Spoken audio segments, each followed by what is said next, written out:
తెలుగు శ్రోతలందరికీ నమస్కారం అండి. మన అలనాటి కథలు ఎవర్ గ్రీన్ స్టోరీస్ ఛానల్కి మీ అందరికీ స్వాగతం. రక్షణ నిధి అనే చిన్న కథ వినేద్దామండి. రచన శ్రీమతి ఎద్దనపూడి సులోచనారాణి గారు. మీకు చదివి వినిపిస్తున్నది శ్రీమతి శ్రీదేవి తాడేపల్లి. మన వీడియోస్ కనుక మీకు నచ్చినట్లయితే తప్పకుండా లైక్ చేసి మీ అభిప్రాయాలు కామెంట్ చేయండి. అలాగే మన వీడియోస్ని మీ ఫ్రెండ్స్కి రిలేటివ్స్కి షేర్ చేయండి. ఇంకా ఎవరైనా మన ఛానల్ సబ్స్క్రైబ్ చేసుకోకుండా చూస్తూ ఉన్నట్టయితే ఇటువంటి ఇంకా మంచి మంచి కథల కోసం, నవలల కోసం తప్పకుండా వెంటనే మన ఛానల్ సబ్స్క్రైబ్ చేసుకొని చూడండి. ఇక ఆలస్యం చేయకుండా మనం కథలోకి వెళ్ళిపోదాం.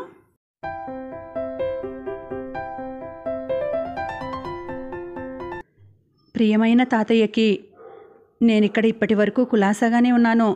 నన్ను ఎత్తుకొచ్చిన వాళ్ళు చాలా సమర్థులైన దొంగలు. వీళ్ళకి డబ్బు తప్ప ఇంకేమీ అవసరం లేదు. నీ దగ్గర నుంచి డబ్బు వస్తుంది అన్న ఆశ ఉన్నంతకాలం నన్ను బాగానే చూస్తారు.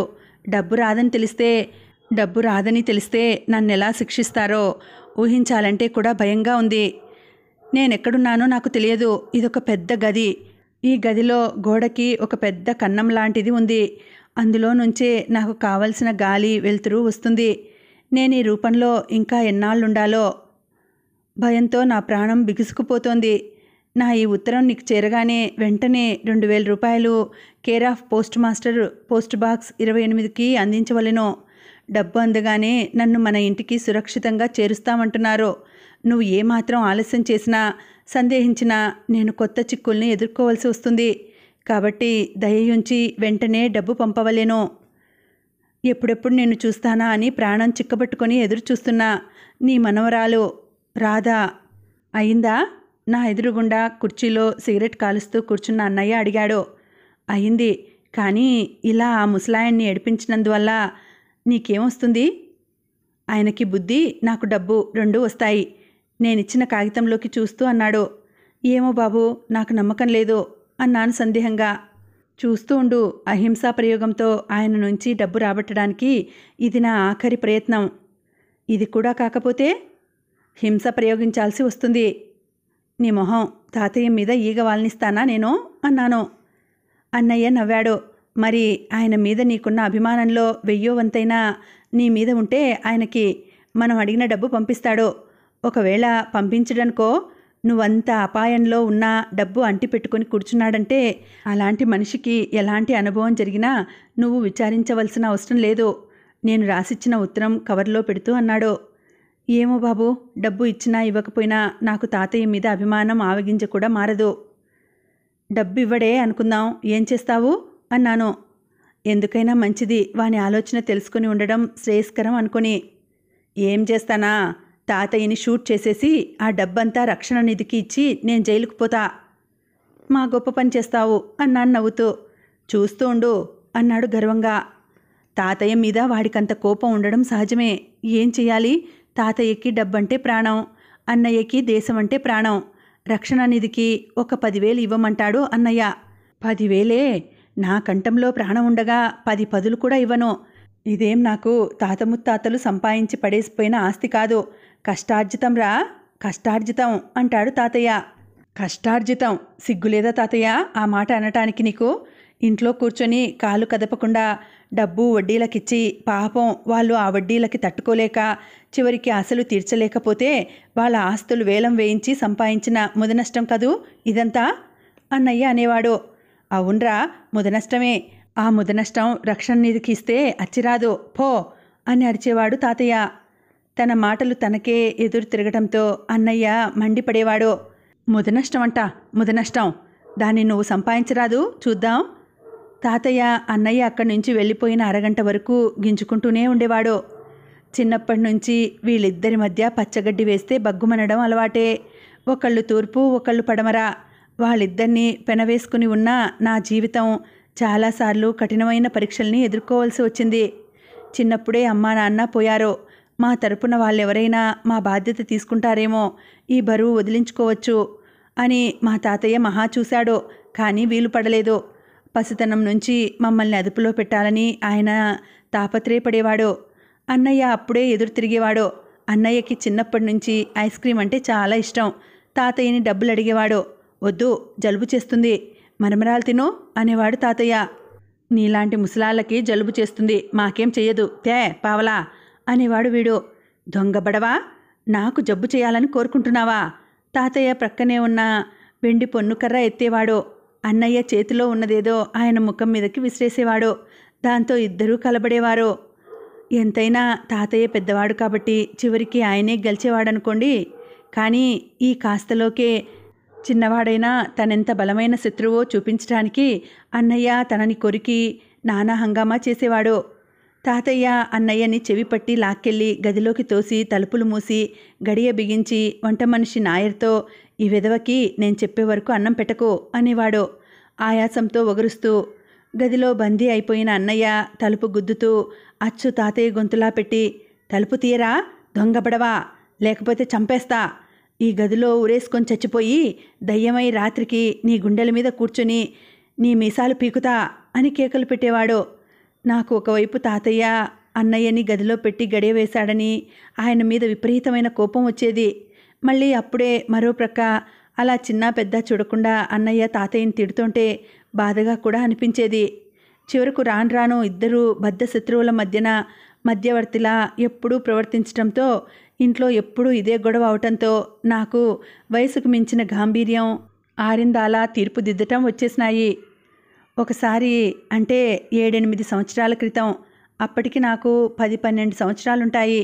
ఆ రోజు అన్నయ్య తాతయ్య దేనికోసమో పోట్లాడుకున్నారు. ఆ రోజు అన్నయ్యని బాగా తిట్టి భోజనం అది అయిన తర్వాత మామూలుగా గదిలోకి వెళ్ళి పడుకొని నిద్రపోయాడు. ఆయన నిద్ర లేచేసరికి గది తలుపు తాళం వేసి ఉంది. ఇంట్లో అన్నయ్య లేడు. తాళం చెవి మాయమైంది. ఇక చూడండి ఆ రోజు గొడవ. ఆ గదిలోంచి ఇంకో దోవలేదు. తాతయ్య తలుపు బాదుతూ కేకలేస్తుంటే వంట ఆయన నేను పరిగెత్తుకు వచ్చాం. ఎవర్రా బయట గడియ వేసింది, డొక్క చీరేస్తానో, తీ తలుపో. కిటికీలోంచి తాతయ్య నాయర్ వైపు చూస్తూ హుంకరించారు. నాయర్కి అసలే తాతయ్య అంటే హడలు. అందులో ఇలా శివంగిలా గంతులేస్తున్న ఆయన్ని చూసేసరికి అసలు మతిపోయింది. తాళం వేసి ఉందని తాళం చెవి లేదని తెలిసేసరికి ఆవేశం వచ్చింది. ఆవేశం రాగానే ఆయాసం వచ్చింది. ఆయాసం వస్తే వెంటనే ఆయన గడగడ గ్లాసుడు మంచినీళ్లు తాగాలి. మంచినీళ్లు తేరా పీనుగా అన్నాడు నాయర్ని. నాయర్ జీటీ స్పీడ్లో వంట ఇంట్లోకి పరిగెత్తి గ్లాస్తో తెచ్చాడు. కానీ అది లోపలికి వెళ్లే మార్గం లేదు. ఆ గదికి ఒకే ఒక కిటికీ ఉంది.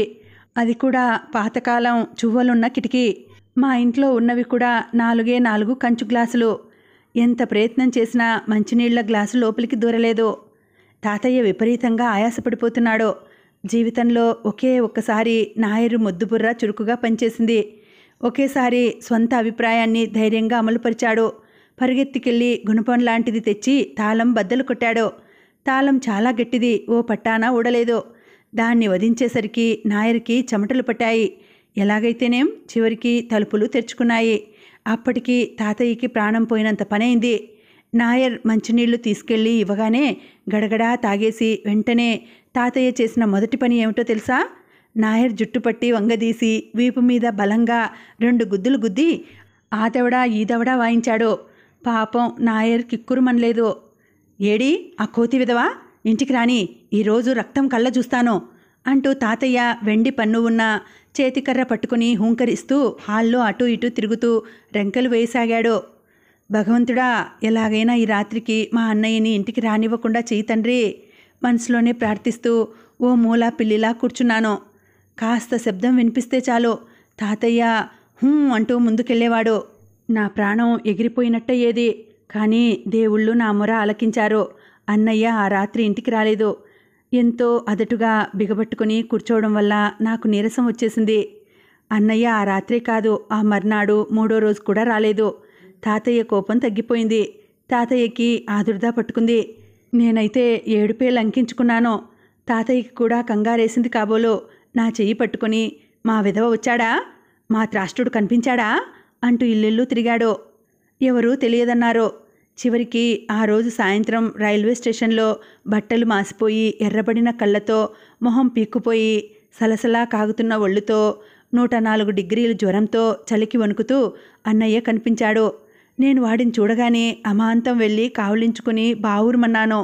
తాతయ్య కూడా దగ్గరకు వచ్చి నుదుట మీద చెయ్యి వేసి, ఇంటికి పోదాన్రా అన్నాడు. అన్నయ్య ససేమిరా రాను అన్నాడు. మా గొడవ చూసి అక్కడే డ్యూటీ మీద ఉన్న ఒక పోలీసు అధికారి దగ్గరకు వచ్చి ఏమిటి అన్నాడు. తాతయ్య అన్నయ్యని చూపించి ఇంట్లోంచి పారిపోయి వచ్చాడని చెప్పాడు. పోలీసు అధికారి అన్నయ్యని తాకి చూసి బాగా జ్వరం ఉంది అని ఇంటికి వెళ్ళు బాబు అన్నాడు చనువుగా. అన్నయ్య అడ్డంగా తల తిప్పుతూ వెడితే మా తాతయ్య చంపేస్తాడండి, వెళ్ళను అన్నాడు. పోలీస్ అధికారి తాతయ్య వైపు చూశాడు. అబ్బే పిల్లాడికి జ్వరంగా ఉంది కదూ, కాస్త సంధి కూడా పుట్టినట్లుంది అన్నాడు. పోలీస్ అధికారి మళ్ళీ అన్నయ్య వైపు చూశాడు. అన్నయ్య ఆయన చేతిని పట్టుకుని లేదు సార్, లేదు, నేను ఆల్ సెయింట్స్లో చదువుతున్నాను. మీరు కావాలంటే వెళ్ళి మా టీచర్స్ని నా ప్రవర్తన గురించి అడిగి చూడండి. నా ఫ్రెండ్స్ అందరికీ కూడా తెలుసు. ఈయనంటే నాకెంత భయమో వాళ్ళు కూడా చెప్తారు మీకు. సార్ నన్ను మాత్రం మా తాతయ్యతో పంపకండి. పోలీస్ అధికారి అన్నయ్యని దగ్గరికి తీసుకుని తల నిమురుతూ తాతయ్య వైపు కొరకొరా చూశాడు. నేనప్పుడు ముందుకు వచ్చి అన్నాను, మా తాత ఏమీ అనడు మమ్మల్ని ఇద్దరినీ. మా అమ్మ నాన్న పోతే పెంచి పెద్ద చేసి చదువు అది చెప్పిస్తున్నాడు. మా అన్న తప్పు చేసి పారిపోయి వచ్చాడు, అందుకు ఇంటికి రావడానికి భయపడుతున్నాడు. ఏం తప్పు చేశాడు? ఏదైనా దొంగతనమా అన్నాడతను. ఏం చేశాడు? నేను మా తాత వైపు చూశాను, తాత నా వైపు చూశాడు. నేను పోలీసు అధికారితో అన్నాను, నన్ను బాగా కొట్టాడు. అంతేకాదు మా ఇంట్లో ఎవరూ లేని సమయంలో నన్ను గదిలో పెట్టి గొళ్ళెం వేసి పారిపోయాడు. అబద్ధం, అబద్ధం, నేను మా చెల్లెల్ని కాదు, తాతయ్యే నిద్రపోతుంటే అలా చేశాను. గొళ్ళెం కాదు, తాళమే వేశాను అన్నాడు అన్నయ్య. పోలీస్ అధికారి తాత వైపు కుతూహలంగా చూశాడు. చివరికి ఎలాగైతేనే ఆయన అన్నకి నచ్చజెప్పి ఇంటికి పంపించాడో. మేం బయలుదేరే ముందు పిల్లల లేత మనసుల్ని పెద్దవాళ్ళు ఏ విధంగా జాగ్రత్తగా చూడాలో హెచ్చరికలు చేశాడో. ఈ రోజుల్లో యువకుల్లో కనిపించే అక్రమ ప్రవర్తనకి చాలా వరకు మీ పెద్దవాళ్లే బాధ్యులన్నట్లు మాట్లాడాడు. ఒక్క మాటలో చెప్పాలంటే సూటిగా తాతని మీలాంటి వాళ్ళ మూలంగానే ఈ ప్రపంచంలో నేరాలు చేసేవాళ్ళు ఎక్కువ అవుతున్నారు అన్నట్లు మాట్లాడాడు. ఆయన లెక్చర్ని బలవంతాన దిగమింగుతూ నిలబడిన తాత చెయ్యి చేతికర్ర మీద బిగుసుకోవడం చూస్తున్న నేను ఓ క్షణంలో అది గాలిలోకి లేచి పోలీసు అధికారి బుర్ర పగలగొడుతుందా అని భయంగా చూస్తున్నాను. కానీ ఎందుకో ఆ పని జరగలేదు. ఆ సాయంత్రం ఆయన మా ఇంటికి స్వయంగా వచ్చి అన్న క్షేమంగా ఉన్నాడో లేదో, సదుపాయాలు జరుగుతున్నాయో లేదో కనుక్కు వెళ్ళాడో. ఆ సంఘటన జరగగానే తాతయ్య అన్నని హాస్టల్లో చేర్పించాడు. ఇంటిలో వాతావరణం తెరిపిగా అయింది. తాతకి విశ్రాంతిగా ఉండేది. కానీ ఈ విశ్రాంతి తెరిపి అంతా సెలవులు వచ్చాయంటే చాలు రూపు లేకుండా పోయేది. అన్న సెలవులకు రాగానే ఏదైనా ఊరు పెడతా డబ్బివ్వు అనేవాడు. తాత ఇచ్చేవాడు కాదు. కోపం వచ్చిన అన్న ఏదో దాన్ని తన్నటమో విరగ్గొట్టటమో చేసి బయటకు వెళ్ళిపోయేవాడు. జరిగిన నష్టాన్ని చూసి తాత లబోదిబోమనేవాడు. దాంతో గుండెదడ, ఆయాసం, నాకు రాత్రులు నిద్ర లేకపోవడం. ఆయన విశ్రాంతిగా ఉండాలని డాక్టర్ నాకు హెచ్చరికలు ఇచ్చేవాడు. రాను తాతని అన్నని సాధ్యమైనంత దూరంగా ఉంచడం నాకు పెద్ద పనైపోయింది. అన్నయ్య నేను పెద్దవాళ్ళం అవటంతో మా అవసరాలు కూడా పెరిగినాయి. కానీ తాత వాటిని గుర్తించేవాడు కాదు. అక్కడే వచ్చేది పెద్ద ఇబ్బంది. కానీ నేను ఎలాగో అలాగూ సరిపెట్టుకునేదాన్ని. అన్న సరిపెట్టుకునేవాడు కాదు. ఆ వంక ఆధారం చేసుకుని తాతని ఏడిపించటం వాడికి సరదా, ఆనందంగా తయారైంది చివరికి.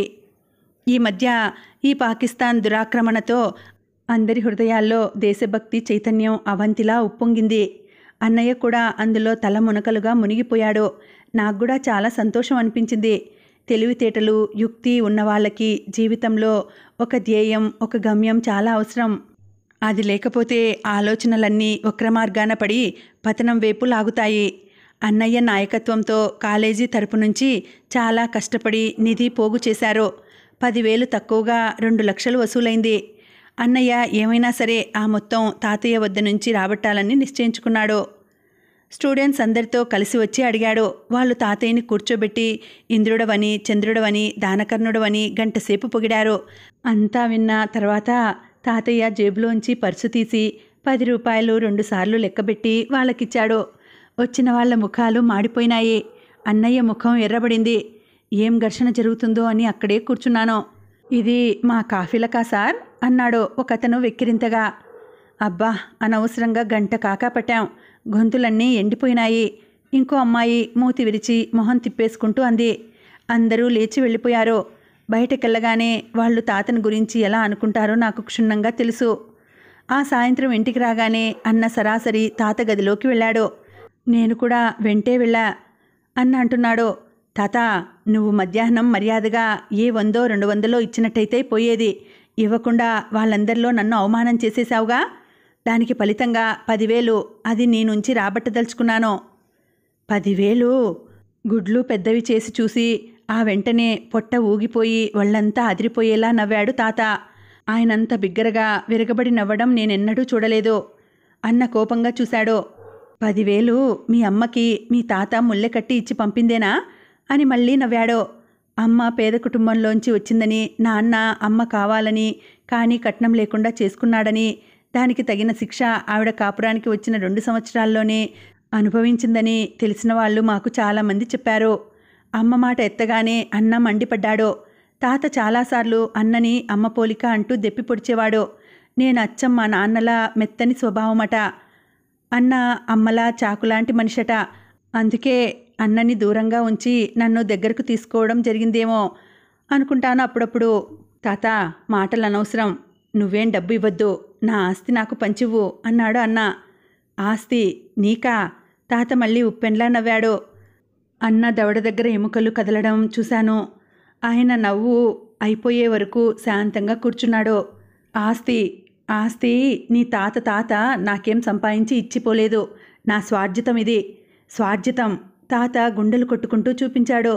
రాత్రింబవళ్ళు కష్టపడి సంపాదించుకున్నాను. ఉన్నన్నాళ్ళు అనుభవించుకుంటానో దాచుకుంటానో అది నా ఇష్టం. ఇంకా నేను సమర్థుణ్ణి కాబట్టి చదువు సంధ్య చెప్పించి ఇన్నాళ్ళు తిండి బట్ట ఇచ్చాను. అది కూడా ఈ రోజుతో సరి. పోరా పో. తాత, ఏం అరిస్తే భయపడతాననుకున్నావా కుర్రకుంక? నా దగ్గర నీ కుప్పిగంతులు. పో, మళ్ళీ ఏ పోలీసు కన్నా రిపోర్ట్ చేసుకో. ఇంకా నిలబడ్డావేం?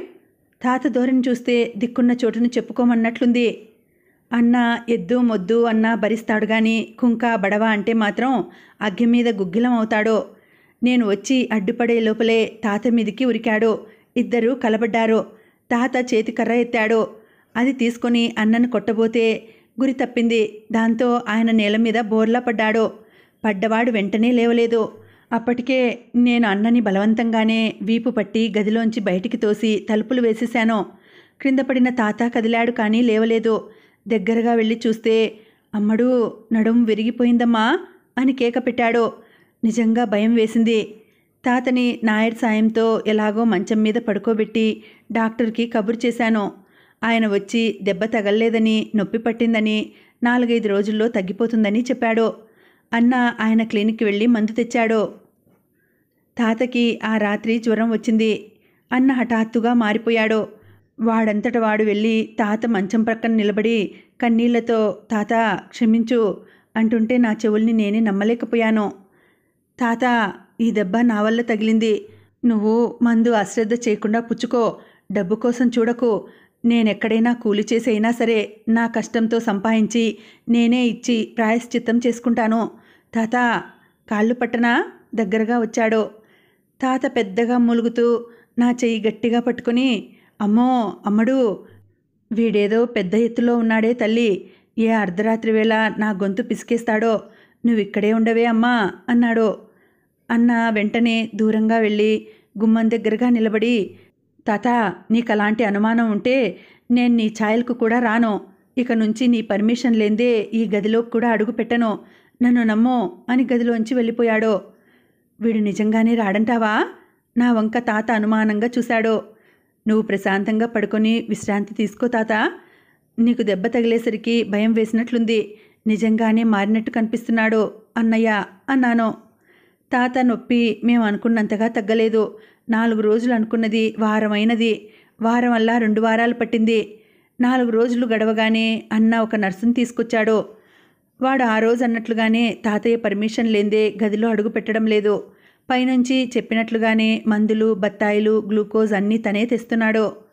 రాధా, రాత్రింబవళ్ళు మేల్కుంటే నీ ఆరోగ్యం చెడిపోతుంది. నువ్వు మూలపడితే ఈ ఇల్లే మూలపడుతుంది. నీకు తీరిక వేళలో మాత్రమే తాత దగ్గరుండు. మిగతా అన్ని సమయాల్లో తాతకి నర్సు చేస్తుందిలే అన్నాడు. వాడి ఆపేక్షకి నిజంగా నా కళ్ళల్లో నీళ్లు నిలిచాయి. 4 రోజుల నుంచి నాయర్కి కూడా జ్వరంగా ఉంది. అటు ఇంట్లో వంట పనితో, ఇటు తాత పనితో నాకు ఊపిరి సలపడం లేదు. ఎంతైనా అన్నయ్యే, వాడెంత మారాడు. తాత గురించి పశ్చాత్తాపడటమే కాకుండా నా గురించి శ్రద్ధ కూడా తీసుకుంటున్నాడు అనుకున్నాను. అన్న పరిచయం చేయగానే నర్సు నాకు నమస్కారం చేసింది. నల్లటి మనిషేమో వేసుకున్న డ్రెస్ మరింత తెల్లగా కనిపిస్తోంది. వయసు 30 పడి దాటి ఉంటుంది. దిబ్బమొహం, గద్దముక్కు, బండ పెదవులు. వికృతంగా కనిపించే వాళ్ళ దగ్గర నుంచి ఆదరణ, ఆప్యాయత దొరుకుతాయని ఎక్కడో చదివాను.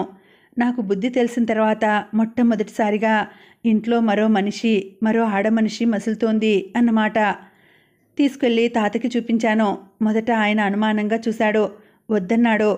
డబ్బు నువ్వు ఇవ్వనవసరం లేదు అనేసరికి పోన్లే ఉండని అన్నాడు.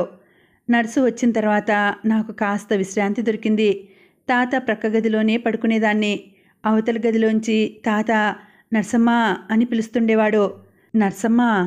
ఏమిటండి, నర్సో లేక సిస్టర్ అని పిలవక? మీరు పేర్లు భలే కూనీ చేస్తారులా ఉంది అన్నది. పేర్లో ఏముందిలే నర్సమ్మా అంటున్నాడు. అవునవును, మనిషిలో ఏ ప్రత్యేకత లేనప్పుడు పేర్లో అయినా ఉండి తీరాలి అనుకున్నాను కళ్ళు మూసుకుంటూ.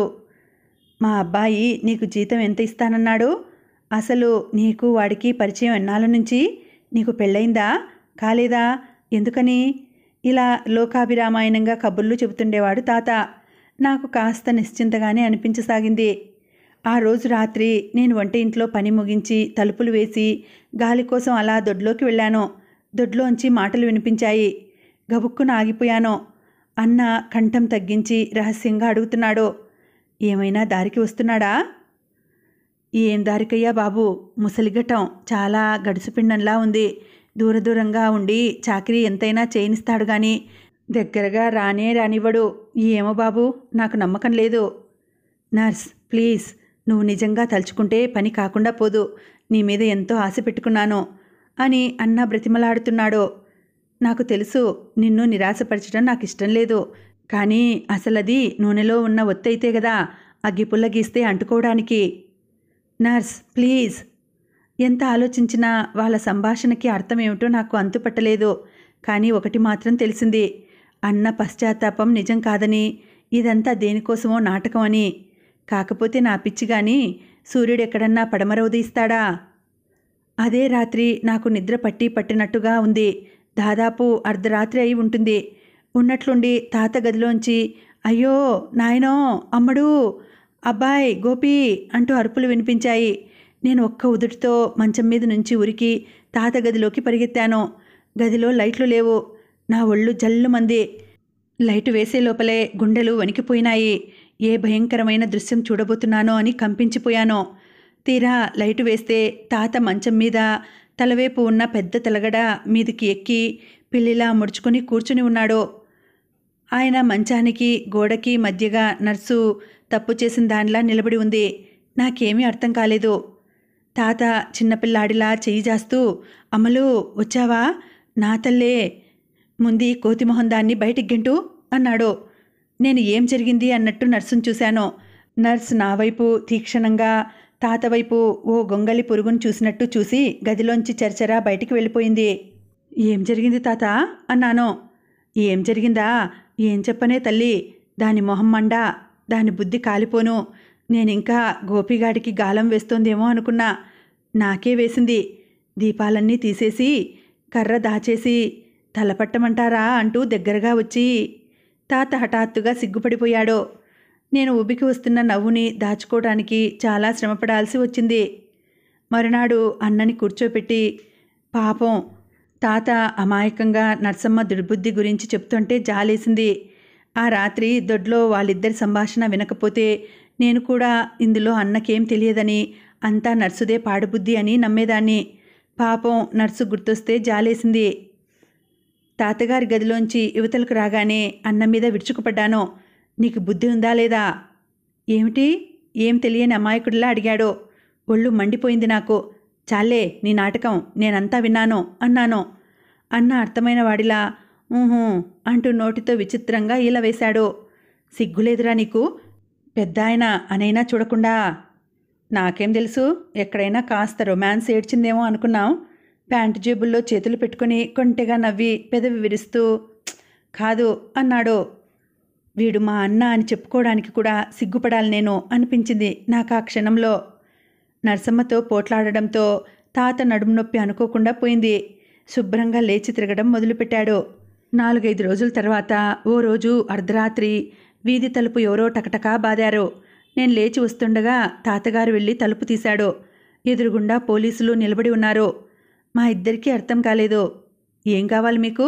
తాత అడుగుతూనే ఉన్నాడు. వాళ్ళు తాతని నన్ను ఓ పక్కగా నిలబడమని తుపాకులు గురిపెట్టారు. మిగతా ఇద్దరూ ఇల్లంతా సోదా చేశారు.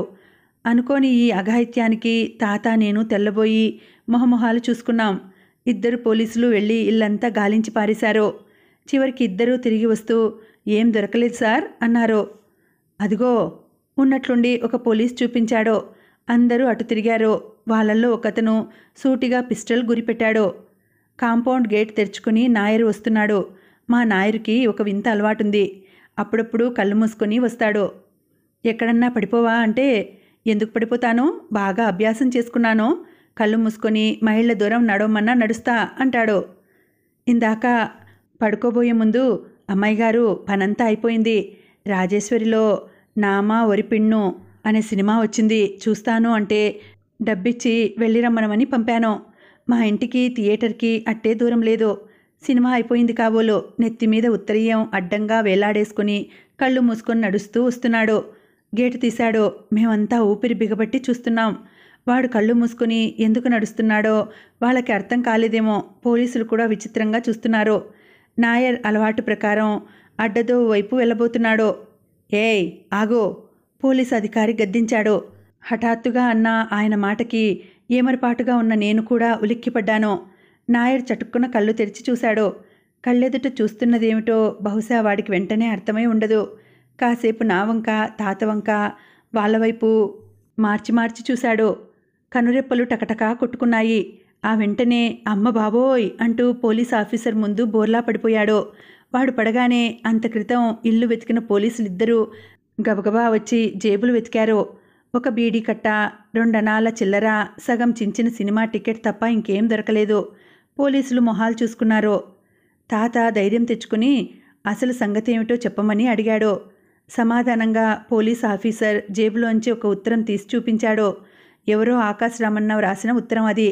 అందులో ఇలా ఉంది: ఈరోజు రాత్రి సరిగ్గా 2 గంటలకి మీరు ఫలానా వీధిలోని ఫలానా ఇంటికి వెళ్ళి హఠాత్తుగా వెతికితే అక్కడ మన దేశంలోంచి రహస్యాలు సేకరించి పాకిస్తాన్కు పంపుతున్న ముఠా ఆచూకీ దొరుకుతుంది. ఆ ఉత్తరం చూడగానే తాత ముఖం పాలిపోయింది. ఎవరో గిట్టని వాళ్ళు రాసిందని తెలుస్తూనే ఉంది అన్నాడు. సారీ సార్, మా డ్యూటీ మేం చేశాం అంటూ క్షమార్పణ చెప్పుకొని వెళ్ళిపోయారు వాళ్ళు. తాతకి చాలామంది శత్రువులు ఉన్నారు కాబట్టి ఆయనకంతగా ఆలోచన రాలేదు. కానీ ఆ గిట్టని వాళ్ళెవరో నాకు బాగా అనుమానం కలిగింది. ఒకటి మాత్రం నిజం, ఈ క్షణం నుంచి పోలీస్ కన్ను ఒకటి మా ఇంటి మీద ఉంటుందని నాకు తెలుసు. ఉంటే ఉండని, మనకేం భయం అన్నాడు తాత. అన్న మనసులో వేసుకున్న పథకం అమలుపరిచే ముందుగా తాతకి పోలీసులంటే హడలు పుట్టడానికి ఇది చేశాడని తర్వాత నాకు అర్థమైంది. ఆ రోజు ఉదయం అన్న ఊరు వెళ్ళాడు. వెళ్లే ముందు డబ్బు విషయంలో ఇద్దరూ తగాదా పడ్డారు. జన్మలో ఈ ఇంటి గడప తొక్కను, తొక్కితే నేను చచ్చినంత ఒట్టు అనేసి వెళ్ళిపోయాడు అన్న. ఓయబ్బో, ఇలాంటి కూతలు ఇప్పటికి నీ నోటి నుంచి ఎన్ని విన్నానో ఎకసక్యంగా అన్నాడు తాతగారు. ఆ రోజు మామూలుగానే గడిచిపోయింది. మర్నాడు కాక ఆ మర్నాడు రాత్రి వేళపట్టున భోంచేసి పడుకున్నాం. తాత పడుకున్నాడు. నాకే ఎందుకో నిద్ర పట్టలేదు. దూరంగా ఉన్న చర్చి గడియారం 12 కొట్టడం విన్నాను. ఉన్నట్లుండి నా బెడ్ లైట్ పోయింది. సిటీలో ఉన్న వాళ్ళకి అప్పుడప్పుడు అలా కరెంటు పోవడం అలవాటే. అర్ధరాత్రి అంతా నిద్రలో ఉంటారు కాబట్టి బాధలేదు.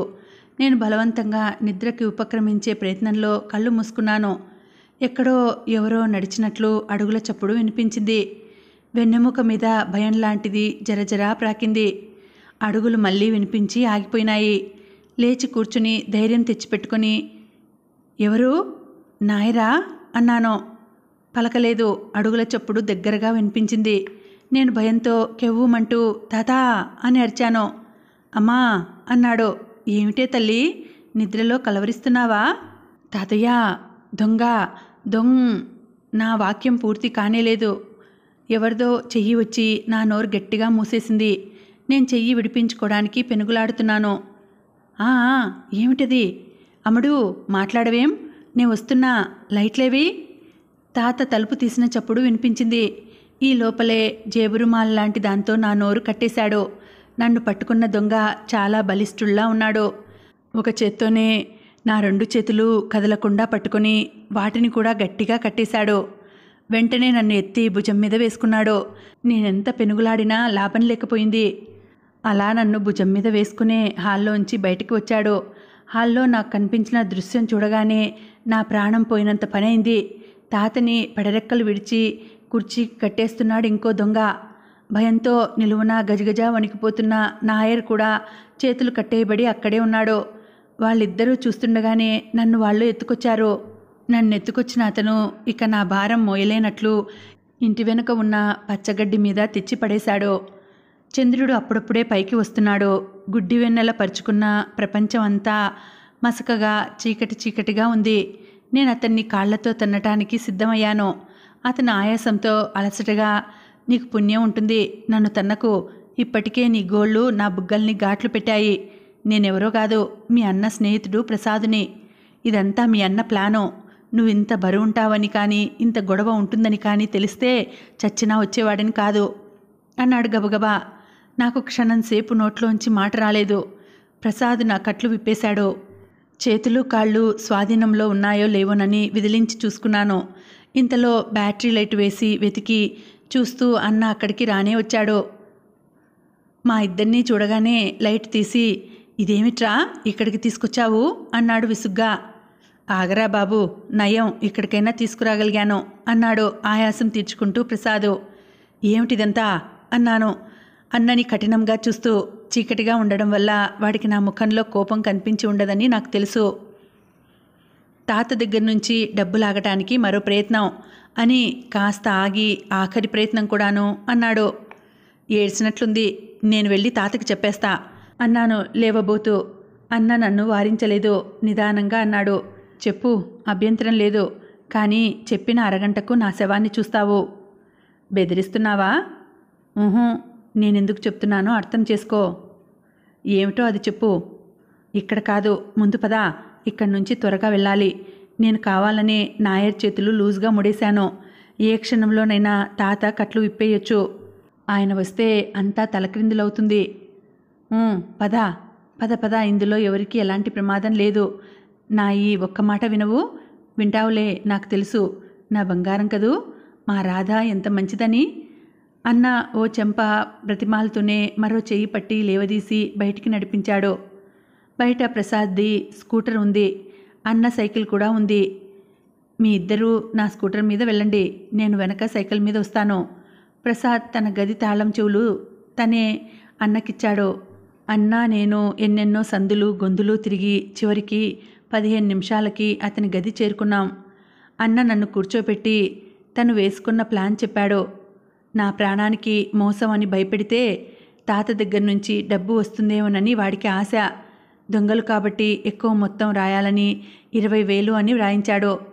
తాతకి నా మీద ప్రేమ, డబ్బు మీద ప్రేమ తేల్చుకొని డబ్బు మీదే ప్రేమ అని తెలిసిపోతే తాతతో చెప్పేసి ఖచ్చితంగా మొహం పట్టుకొని 4 అడిగేసి ఇక ఇద్దరం ఆ ఇంట్లో ఒక్క క్షణం కూడా ఉండొద్దు అన్నాడు. నేను అయిష్టంగానే ఒప్పుకున్నాను. మనసులో మారుమూల ఎక్కడో అన్నయ్య చెప్పినట్టు తాతకి నా మీద ఎంత ప్రేమ ఉందో లేదో తెలుసుకోవాలనే కుతూహలం నాకు కలిగింది. కానీ డబ్బుకి నా మీద అభిమానానికి సంబంధం లేదని, ఆయనకి 2 విడివిడిగా ప్రధానమైనవే అనే వివేకం హెచ్చరించసాగింది. అన్న ఊరు వెడుతున్నానని చెప్పి తీసుకెళ్లిన వాటిల్లో సగం నా బట్టలే ఉన్నాయి. ప్రసాదు అన్నకి స్నేహితుడు, ప్రస్తుతం హౌస్ సర్జన్ చేస్తున్నాడు. అతను ఉంటుంది అటు ఇల్లు కాదు, ఇటు గది కాదు. ముందు ఎవరైనా వస్తే కూర్చునేందుకు చిన్న గది, ఆనుకొని కాస్త పెద్ద గది, ఆ గదినే ఆనుకొని బాత్రూమ్ లెట్రిన్ ఉన్నాయి. ముందు గదిలో ఒక పడక్కుర్చీ, రాసుకునే టేబుల్, దానిమీద బాతు ఆకారంతో గమ్మత్తైన టేబుల్ లైటు, మరో మూలగా చిన్న స్టూల్ మీద మంచినీళ్ల కూజా గ్లాసు ఉన్నాయి. లోపల గదిలో పెట్టే బెడ్డింగ్, మడత మంచం, చిన్న బట్టల స్టాండు, పుస్తకాల దొంతర్లున్నాయి. నాకు ఆ రాత్రి నిద్ర పట్టలేదు. అన్నం లేపుదామని ముందు గదిలోకి వచ్చేసరికి వాడు గుర్రు పెట్టి నిద్రపోతున్నాడు. నా అలికిడి వినగానే ప్రసాద్ కదులుతూ ఏం కావాలి అన్నాడు. ఏం వద్దు, గిరుక్కున తిరిగి వచ్చి తలుపులు మూసుకున్నాను. మడత మంచంపై పడుకుని భగవంతుడా నన్ను త్వరగా మా ఇంటికి చేర్చు అని ప్రార్థించసాగాను. అన్న మరునాడు తాపీగా అప్పుడే ఊరి నుంచి వచ్చినట్లుగా ఇంటికి వెళ్ళాడు. మధ్యాహ్నం ప్రసాద్ గదికి వచ్చాడు. వస్తూ క్యారియర్తో భోజనం తెచ్చాడు ఇద్దరికీ. మీరు తినండి, నేను తర్వాత తింటాను అన్నాడు. మీరే ముందు తినండి అన్నాను నేను. ఊహూ, మీరే తినండి. చివరికి ఇద్దరం కలిసి తిన్నాం. భోజనం ముగించి లేచి చేతులు కడుక్కుంటుండగా అన్న వచ్చాడు. వస్తూనే కుర్చీ లాక్కొని పగలబడి నవ్వుతూ తాత పడుతున్న అవస్థ వినిపించాడు. అన్నం చూడగానే బావురుమని ఏడ్చాట. పోలీసుల దగ్గర రిపోర్ట్ ఇచ్చాడు. వాళ్ళు వచ్చి చూశారు. ఇంట్లో సామానేం పోలేదు. తలుపులు కానీ కిటికీలు కానీ బలవంతంగా తెరిచిన జాడ కూడా లేదు. వాళ్ళు చిత్రంగానే ఉంది అన్నారట. తాత వైపు అనుమానంగా చూస్తూ మీ మనవరాలికి ఇంకెవరితోనూ పరిచయం లేదు కదా అని అడిగారట. తాత లేదని తిరస్కరించాడు. వాళ్లను పంపించేందుకు బయటకి వచ్చిన అన్న వాళ్లతో దొంగలెత్తుకుపోవడం అంటే నేను కూడా నమ్మలేకుండా ఉన్నాను. మా తాత పీనాస్తనంతో ఈ ఇంట్లో బాధపడలేక అది చచ్చిపోయినా ఉండాలి, లేక ఎవరితోనైనా వెళ్ళిపోయి ఉండాలి అని చెప్పాట. వాళ్ళు కూడా అదే నిజంలా ఉంది అని వెళ్ళిపోయారట. ఇటు తాతతోనేమో తాతయ్య మొన్న ఆకాశరామన్న ఉత్తరంతో జరిగిన గొడవతో వాళ్ళకి అసలే అనుమానంగా ఉంది, దానికిది బలం ఇస్తుందేమో అన్నట్ట. తాత భయపడ్డాడట. అన్నతో ఎప్పుడూ లేనంత ఆప్యాయంగా మాట్లాడాడట. ఏం చేద్దాంరా అబ్బాయి, నాకు కాళ్ళు చేతులు ఆడటం లేదు అన్నట్ట. నాకు తెలిసిన పోలీస్ ఆఫీసర్ ఒక ఆయన ఉన్నాడు, ఆయన చేత రహస్యంగా వెతికిద్దాం అని సలహా చెప్పాడట వీడు. అంతా చెప్పి ముగిస్తూ రాధా, తాతకి నీ మీద నిజంగానే ప్రేమే, ఒక్క రాత్రిలో మనిషి ఎంత తీశాడని, కలం కాగితం తీసుకో, నేను చెప్పినట్లు ఉత్తరం రాయి అని సిగరెట్ తీసుకొని వెలిగించుకున్నాడు. నేను అయిష్టంగానే ఉత్తరం రాయటం మొదలుపెట్టాను. ఆ రోజు సాయంత్రమే ప్రసాద్ని పంపించి తాత ఎలా ఉన్నాడో చూసిరమ్మని మరీ అడగడంతో అతను అన్నయ్య కోసం వెళ్ళినట్లు చూసి వచ్చి తాతని గురించి చెప్పాడు. 2 రోజులైన తర్వాత మాకు కొత్త సమస్య ఎదురైంది. తాతకి నేను రాసిన ఉత్తరం అందింది. అది చూడగానే ఆయనకి మతిపోయినంత పనైంది. భయం కూడా పట్టుకుంది. అన్న చెయ్యి పట్టుకుని గోపి, రాత్రిళ్ళు నువ్వు ఉండకపోతే ఈ దొంగలెవరో వచ్చి నన్ను గుటుక్కుమనిపించేస్తారు, నువ్వు బయటికి వెళ్ళొద్దు అన్నాడు. నువ్వు అక్కడ ఉంటే ఇక్కడ నేను ఒక్కదాన్ని ఎలా అన్నాను కంగారుగా. ఏం భయం, ఏముంది, ఆ గదిలో నువ్వు తలుపేసుకొని పడుకో, ప్రసాద్ యువతలే ఉంటాడుగా. నాకు ఒళ్ళు మండిపోయింది. జీవితంలో ఎప్పుడూ రానంత కోపం వచ్చింది. 1-2 రోజులే, అందులో ప్రసాద్కి నైట్ డ్యూటీ కాదు కూడా. నేను ప్రసాద్ వైపు చూశాను. అతని ముఖంలో ఎలాంటి భావము లేదు. పుస్తకంలోకి చూస్తూ కూర్చున్నాడు. ఏం పర్వాలేదులే అని ధీమాగా వెళ్ళిపోయాడు అన్న. డబ్బు యావలో వాడి నిర్లక్ష్యానికి నిజంగా నాకు అసహ్యం వేసింది. ప్రసాద్ బయటికి వెళ్ళిపోయే ముందు బయట తాళం వేసి వెళ్ళిపోతాడు. అయినా సరే నేను లోపల గడియ వేస్తాను. అతని మాటలో శబ్దమో వినిపించగానే లోపల గడియ తీస్తాను. నా ఉత్తరం అందగానే తాత అన్నని వెంటబెట్టుకుని పోలీస్ స్టేషన్కి వెళ్ళి సంగతంతా చెప్పి జేబులోంచి ఉత్తరం తీయబోతే ఉత్తరం లేదట. నేను బయలుదేరే ముందు కూడా పెట్టుకున్నాను, ఎలా పోయిందో అంటాడట ఈయన. అన్న కళ్ళ సౌజ్ఞలు చూసి వాళ్ళు ఈయనను ఓ వెర్రి బాగుల వాడి కింద కట్టేసి మేం చూస్తాంలేండి, మీరు నిశ్చింతగా ఉండండి అని హామీ ఇచ్చారట. అన్న ఈ విషయంలో అసలేం మాట్లాడలేదు. ఆయన అవునంటే అవును అంటున్నాడు, కాదంటే కాదంటున్నాడు. మరో 2 రోజుల తర్వాత తాతయ్య 20,000 ఇవ్వడానికే నిశ్చయించుకున్నాడట. అన్నయ్య మంచి హుషారుగా ఉన్నాడు. ఇంకా 2 రోజుల్లో పనైపోతుందిలే అన్నాడు. ఆ రోజు రాత్రి బాగా చెమటలు పోయడంతో ఎంతకీ నిద్ర పట్టలేదు. మెలకువ వచ్చింది, దాహం వేసింది. మెల్లగా తలుపు తీశాను. టేబుల్ మీద లైటు వెలుగుతోంది. ప్రసాద్ పడకుర్చీలో పడుకొని అలాగే నిద్రపోతున్నాడు. గుండెల మీద పుస్తకం ఉంది. చప్పుడు చేయకుండా వెళ్ళి నీళ్లు తీసుకుని తాగేశాను. మళ్ళీ వచ్చినంత నిశ్శబ్దంగా తిరిగి రాబోతుండగా టేబుల్ లైట్ వెలగడం కనిపించింది. దాన్ని తీసేశాను. తీసే ముందు లిప్తపాటు నా కళ్ళు అతని ముఖం మీద నిలిచాయి. మంచి నిద్రలో ఉన్నట్లు క్రమంగా వస్తున్న ఉచ్ఛ్వాస నిశ్వాసలు తెలుపుతున్నాయి. డాక్టర్లకు ఉండాల్సిన సరళత్వం, నిశ్చలత్వం ఉన్నాయి ఇతనికి అనుకున్నాను. గుండెల మీద పుస్తకం కూడా తీద్దామనుకున్నాను. కానీ అంతలోనే విరమించుకొని లైటు మాత్రమే తీసేసి వెళ్ళిపోయాను. ఆ తర్వాత నిద్ర పట్టే వరకు నా కళ్ళ ముందు నిర్మలంగా ఉన్న అతని ముఖమే కదులుతోంది. తెల్లవారబోతుండగా నిద్ర పట్టింది. నిద్రలో ప్రసాద్ 2 చేతులతో నా ముఖం పట్టుకుని, ఏది ఇటు చూడు, రాధా రాధా అంటూ నవ్వించడానికి ప్రయత్నం చేస్తున్నాడు. మెలకు వచ్చేసరికి బయట నుంచి తలుపు తడుతూ నిజంగానే రాధా రాధా అని పిలుస్తున్నాడు. ఉలిక్కిపడి లేచి కూర్చున్నాను. కిటికీలోంచి ఎండ వచ్చి కాళ్ల వైపు పడుతోంది. రాధా, ప్రసాద్ మరోసారి పిలిచాడు. వస్తున్నా. ఒక్క ఉదుటున దిగి చప్పున వెళ్ళి తలుపు తీశాను. నా బట్టలు ఇక్కడున్నాయి, టైం అయిపోతోంది, అందుకని నా ప్రక్క నుంచి లోపలికి వెడుతూ అన్నాడు. అప్పుడే స్నానం చేశాళ్లా ఉంది. సబ్బు వాసన తేలి వస్తోంది. నేను యువతలి గదిలోకి వచ్చాను. 5 నిమిషాల్లో బట్టలేసుకోవడం పూర్తి చేసి యువతలికి వచ్చాడు. ఆలస్యం అయిందంటూనే గబగబా వెళ్ళి కాఫీ తెచ్చి పెట్టేసి వెళ్ళిపోబోయాడు. అతను తాగలేదేమో అన్న అనుమానం వచ్చింది. మీరు తాగారా? లేదు, టైం అయిపోయింది, పర్వాలేదులే. 1 నిమిషం చప్పున గ్లాసులో పోసి తెచ్చి ఇచ్చాను. అతను తిరస్కరించలేకపోయాడు. తీసుకొని తాగుతూ, రాత్రి లైటు నువ్వు తీసావా అన్నాడు. అవును అన్నట్లుగా తలూపాను. చదువుతూనే ఉన్నాను, నిద్ర పట్టేసింది అన్నాడు. రాత్రి నిద్రపోతున్న ఆ ముఖానికి ఇప్పుడు చూస్తున్న ముఖానికి అట్టే వ్యత్యాసం కనిపించలేదు నాకు. స్థిరమైన స్వభావం కలవాళ్లే అలా ఉండగలరని నాకు తెలుసు. రోజంతా క్షణం తీరుబడి లేకుండా పనిచేసే నాకు ఇలా ఖైదీలా 4 గోడల మధ్య కూర్చోవాలంటే ప్రాణం పోయినంత పనిగా ఉంది. ఆ పుస్తకాలు ఎంతసేపని చదవను? ఓ చెంత తాతయ్య ఎలా ఉన్నాడో అని ఆరాటం మనసుని తినేస్తోంది. ఏమైనా సరే ఈ సాయంత్రం అన్న రాగానే ఈ నాటకం చాలు అని ఖచ్చితంగా చెప్పేయాలని గట్టిగా నిశ్చయించుకుని అన్న కోసం ఎదురు చూస్తూ కూర్చున్నాను. కానీ ఆ సాయంత్రం ఎందుకో కానీ అన్న రానేలేదు. ఇటు ప్రసాద్ కూడా రాలేదు. చీకటి పడిపోయింది. ఓ చెంప ఒంటరిగా ఉన్నాననే దిగులు, మరో ప్రక్క ఆకలి బాధ. నా వయసులో ఉన్న ఆడపిల్లలు ఎంతో సరదాగా సుఖంగా నవ్వుతూ త్రుళ్ళుతూ చదువులతోనో ఆటపాటలతోనో గడపడం ఎరుగుదును. నా కర్మ ఇలా ఎందుకవాలి? అన్నకి తాతకి ఏమాత్రం సామరస్యం ఉన్నా నా జీవితం పూర్తిగా వేరుగా ఉండేది. వయసుకి మించిన ఆలోచనల వల్ల జీవితం పట్ల ఆసక్తి ఎగిరిపోతోంది. ఒంటరిగా ఒక్కదాన్ని కూర్చొని నన్ను గురించి నేను ఆలోచించుకోవడం ఇదే మొదటిసారి. హఠాత్తుగా ఒక్కసారి ఆపుకోలేనంతగా పెద్ద పెట్టున ఏడుపు వచ్చేసింది. దిండులో ముఖం దాచుకుని నిశ్శబ్దంగా ఏడవసాగాను. ఈ దిండు కూడా ప్రసాద్ ఇచ్చింది. తల క్రింద ఎత్తు లేకపోతే నాకు నిద్ర పట్టదు. ఉన్న ఒక్క దిండు అతను వేసుకుంటున్నాడు. నేను చీరలు 2 మడత పెట్టి తల క్రింద ఎత్తుగా పెట్టుకున్నాను. ప్రసాద్ అది చూశాడు కాబోలు.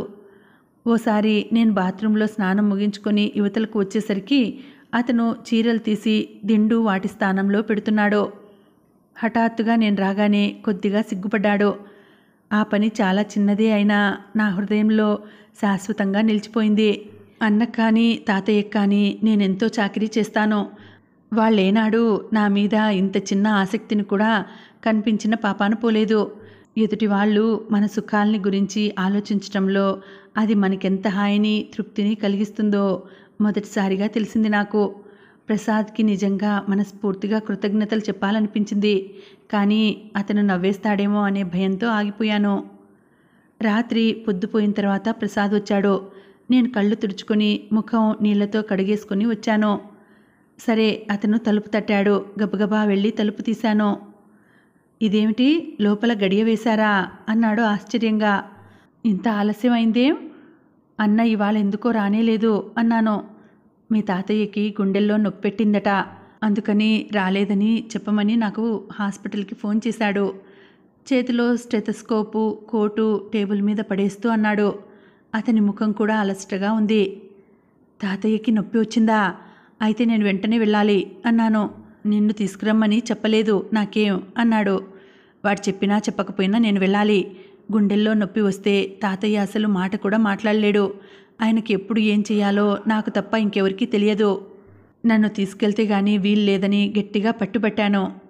కానీ గోపి అతను సందేహించాడు. వాడి సంగతి నాకు వదిలేయండి, మీరు నన్ను తీసుకువెళ్ళకపోతే ఎలాగో ఇబ్బంది పడి నేనే వెళ్తాను అన్నాను. ప్రసాద్ తప్పనిసరిగా తాళం వేసి బయలుదేరాడు. స్కూటర్ మీద కూర్చుని ప్రయాణం చేయటం నాకు అలవాట్లేదు. అది కదలగానే ఎక్కడ పడిపోతానో అని ప్రసాద్ భుజం గట్టిగా పట్టుకున్నాను. అది చక్కలిగింత అనిపించిందో ఏమిటో 1-2 సార్లు మెడ ప్రక్కకి వంచి చెంపతో నా చెయ్యి మీద గట్టిగా నొక్కాడు. 15 నిమిషాలకి ఇల్లు చేరాం. ఇల్లు చూడగానే నాకు ప్రాణం లేచి వచ్చినట్లయింది. సరాసరి తాతయ్య గదిలోకి పరిగెత్తాను. తాతయ్య మంచం మీద ఎత్తుగా పెట్టిన దిండ్లకి ఆనుకొని కూర్చొని బాధ భరించలేనట్లు కళ్ళు మూసుకొని ఉన్నాడు. అన్న మంచం ప్రక్కనే నిలబడి తాతయ్యకి ఏమిటో చెబుతున్నాడు. తాతయ్య పిలుస్తూ దగ్గరకు పరిగెత్తాను. అన్నయ్య చివ్వున ఇటు తిరిగి నన్ను చూడగానే నిర్ఘాంతపోయాడు.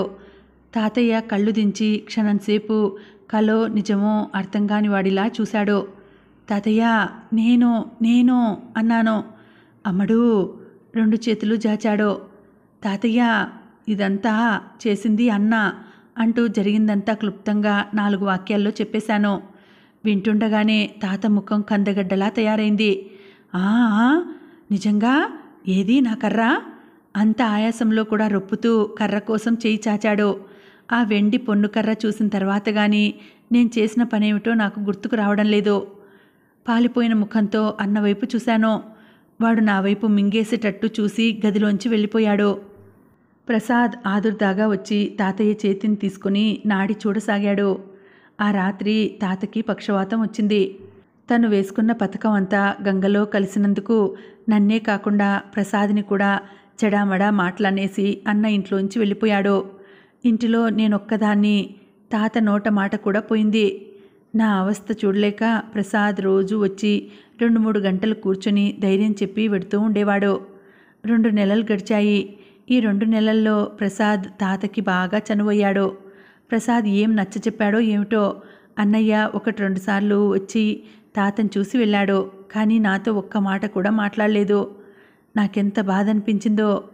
తాత ఆ రోజు నన్ను దగ్గర కూర్చోపెట్టుకొని ప్రసాద్ గురించి నీ ఉద్దేశం ఏమిటమ్మా అంటూ అడిగాడు. నేను తెల్లబోయాను. ఈ ఆస్తిని నిన్ను ఒక సురక్షితమైన వ్యక్తికి అప్పగించిపోతే గాని నాకు మనశ్శాంతి ఉండదే అమ్మాయి. ఇలా నిన్ను అర్ధాంతరంగా వదిలి గుడుక్కుమన్నానంటే ఆ త్రాష్టుడు నిన్ను 30 తిప్పలు పెట్టి 3 చెరువులు నీళ్లు తాగిస్తాడు. ప్రసాద్ నీకు నచ్చాడా తాతయ్య? తాత నచ్చాడన్నట్లు చూశాడు. నేనేం సమాధానం చెప్పలేదు. నాకు అతనంటే ప్రత్యేకమైన ఇష్టం అంటూ ఏర్పడకపోయినా అయిష్టం మాత్రం లేదు. తాత ఆ రోజు లాయర్ని పిలిపించి విల్లు రాయించాడు. ఆయనకున్నదంతా నయా పైసలతో చివరికి వెండి పొన్ను ఉన్న చేతికర్రతో సహా అంతా నాకే చెందుతుంది. కానీ నేను దీన్ని ప్రసాద్ అనుమతి లేకుండా ఏం చేయటానికి వీల్లేదు. తాతయ్య ఇది చాలా అన్యాయం అన్నాను. నువ్వు ఊరుకో అని ఆయన కసిరాడు. మరుసటి రోజు సాయంత్రం రిజిస్ట్రార్ మా ఇంటికి వచ్చి తాతయ్య మంచం పక్కనే కూర్చుని మా ఇద్దరికి వివాహం చేశాడు. ప్రసాద్ తన చేతికి ఉన్న ఉంగరం తీసి నా చేతికి తొడిగాడు. తాత అతనికి కట్నంగా నా చేత 10,000కు చెక్ ఇప్పించాడు. అంతే, మా పెళ్ళి అయిపోయింది. 4 రోజుల తర్వాత అర్ధరాత్రి 1 గంటకి తాతయ్య పోయాడు. చిక్కిపోయి సగభాగం చచ్చుపడిపోయిన ఆ శరీరాన్ని వదిలి వెళ్ళటానికి ఆ ప్రాణం ఎంత పెనుగులాడిందో చెప్పలేను. నాకు విపరీతమైన వైరాగ్యం కలిగింది. నాకు బుద్ధి తెలిసిన తర్వాత అంత దగ్గరగా మృత్యువుని చూడటం అదే మొదటిసారి. భయంతో కళ్ళు వెడల్పు చేసుకుని చూస్తున్న ప్రసాద్ మెల్లగా చెయ్యి పట్టి లేవదీసి బలవంతంగా యువతలకి తీసుకువచ్చాడు. ప్రసాద్ నేనేదో చెప్పబోయాను, కానీ అతను నన్నేం చెప్పనీయలేదు.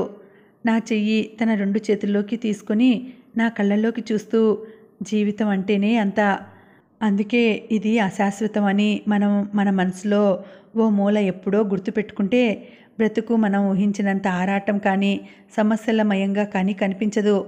నువ్విక ఆ గదిలోకి నేను చెప్పే వరకు రావద్దు ఆజ్ఞాపిస్తున్నట్లుగా అన్నాడు. కళ్ళెత్తి చూశాను. అతని కళ్ళల్లో ఆప్యాయత తొణికిసలాడుతోంది. తాతయ్య చనిపోతూ నన్ను ఇతని చేతుల్లో అప్పగించినందుకు హాయిగా అనిపించింది. సరే అన్నట్లు తలూపాను. తరువాత అరగంట దాటిన తర్వాత అన్నయ్య కూడా వచ్చాడు. అంతా సవ్యంగానే జరిగిపోయింది. వారం రోజులు ఇట్టే గడిచిపోయినాయి. తాతయ్య ఇంకా ఇంటిలో ఏ గదిలోనో ఉన్నట్టుగానే ఉంది నాకు. ఆ రోజు సాయంత్రం నా గదిలో కూర్చుని మేం ముగ్గురం కాఫీ తాగుతున్నాం. కాఫీ తాగుతుండగా ప్రసాద్ జేబులోంచి పర్సు తీసి తాతయ్య పెళ్లి టైంలో ఇచ్చిన చెక్ తీసి అన్నయ్యకి ఇచ్చేశాడు. అన్నయ్య అది తీసుకుంటూ, రాధా, ప్రసాద్కు నీకు జరిగిన రిజిస్టర్ మ్యారేజ్ చెల్లదు అన్నాడు. అంటే? దిగ్భ్రాంతిరాలైనట్టు చూశాను. అంటే అన్నయ్య వివరిస్తున్నట్లుగా అన్నాడు. ఆ రోజు వచ్చిన రిజిస్టర్ నిజమైన రిజిస్టర్ కాదు. నేను తెల్లబోయిన దానిలా ప్రసాద్ వైపు చూశాను. ఎందుకో గాని అతని ముఖం ఎర్రబడి ఉంది. కాబట్టి తాతయ్య నీకు రాసిన విల్లు చెల్లదు. ఆస్తి నాకు వస్తుంది. నాకు అంటే తెలుసుగా, దేశానికి. ఇదంతా రక్షణ నిధికి ఇచ్చేసి నేను సైన్యంలో చేరిపోతున్నాను. ఎంతసేపు డబ్బు డబ్బు డబ్బు కోసం నేనెప్పుడూ ఆశపడలేదు. తాత విల్లు అలా రాసినా ఇవాళ రేపో అది మార్పించేసి అన్నయ్యకి ఇవ్వాలని అనుకున్నాను. డబ్బు నాది కాకపోయినా నాకు బాధ లేదు. కానీ ప్రసాదు, అతను కూడా అన్నయ్య లాంటి వాడట. లోపల ఉప్పెన్లా వచ్చిన ఈ ఆలోచనలన్నీ వాళ్ల ముఖం మీద అడిగేయాలని అనుకున్నాను.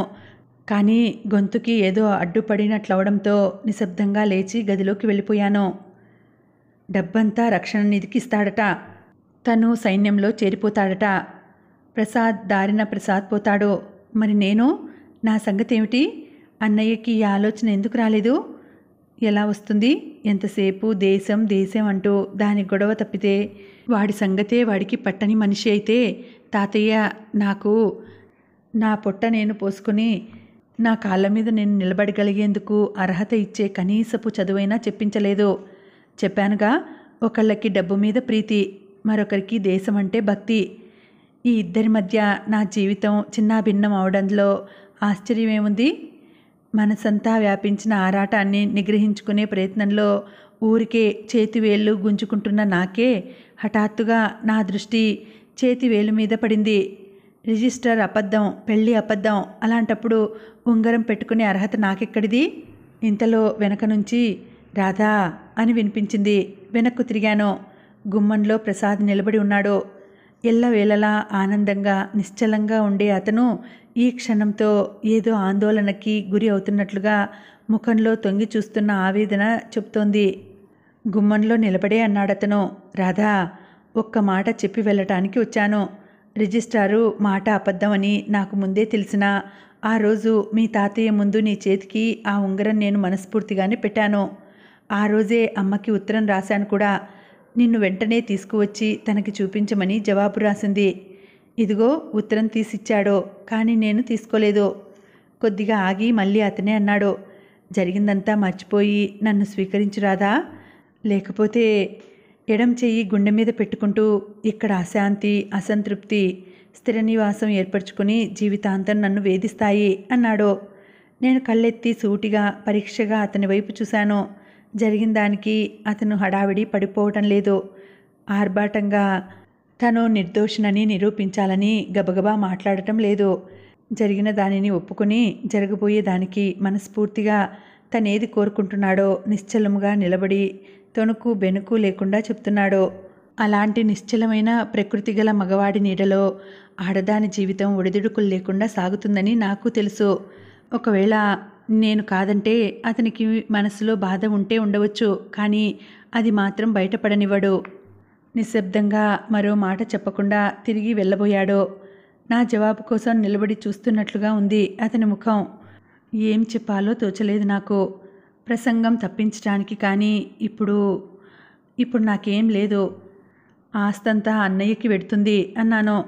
ప్రసాద్ 2 అడుగులు వేసి దగ్గరగా వచ్చాడు. నా చేతిని తన చేతిలోకి తీసుకుంటూ మృదువుగా, ఆస్తి కోసం నేను నిన్ను చేసుకున్నట్లయితే ఈ క్షణంలో ఇక్కడ ఉండేవాడినే కాదు. నేను నీలో ఏం చూసి నిన్ను భార్యగా పొందాలని అనుకున్నానో అది నీలో ఎప్పుడూ ఉంటుందని నాకు నమ్మకంగా తెలుసు అన్నాడు. నేను సమాధానం చెప్పలేదు. 10 నిమిషాల క్రితం నిర్జీవంగా కనిపించిన ప్రపంచం మళ్ళీ ఇప్పుడు సజీవంగా కనిపిస్తోంది నాకు. ఏమిట్రా 2 నిమిషాలు మాట్లాడాలని పావుగంట దాటినా బయటికి రావు? మీ ఇద్దరూ కలిసి నా మీద ఏమైనా మంత్రాంగం చేస్తున్నారా? ప్రసాద్ వెనక్కి తిరిగి నా చెయ్యి వదలకుండానే, గోపి, మన ఒప్పందం ప్రకారం ఆస్తి మాత్రమే నీకు తిరిగి ఇవ్వాలి, మీ చెల్లెల్ని మాత్రం కాదు అన్నాడు. ఊహూ అన్న నోటితో విచిత్రంగా ఇలా వేశాడు. నా వైపు ఆసక్తిగా చూస్తూ, శుభం, అయితే ఇదిగో నా కట్నం తాలూకు సొమ్ము అంటూ చెక్ తీసి ఇచ్చాడు. ప్రసాద్ వాడి చేతిని దూరంగా నెడుతూ, కట్నం తీసుకోకుండా చేసుకునే భర్త దొరికాడు మీ చెల్లెలికి. అంతగా అయితే అది మా తరపున రక్షణ నిధికి విరాళంగా ఇచ్చేయి అన్నాడు. వాట్? నిజంగా ఇప్పుడే రాసుకుంటాను. అన్నయ్య నోట్బుక్ తీసుకుని మిస్టర్ అండ్ మిస్సెస్ 10,000 అని. అంతలోనే 4 రోజుల్లో మన శాస్త్రి గారు రాబోతున్నారు. ఆయనకి మీరిద్దరే స్వయంగా ఇవ్వండి అన్నాడు. సమాప్తం. మళ్ళీ వచ్చే వీడియోలో కలుసుకుంటానండి. అంతవరకు సెలవు. నమస్తే.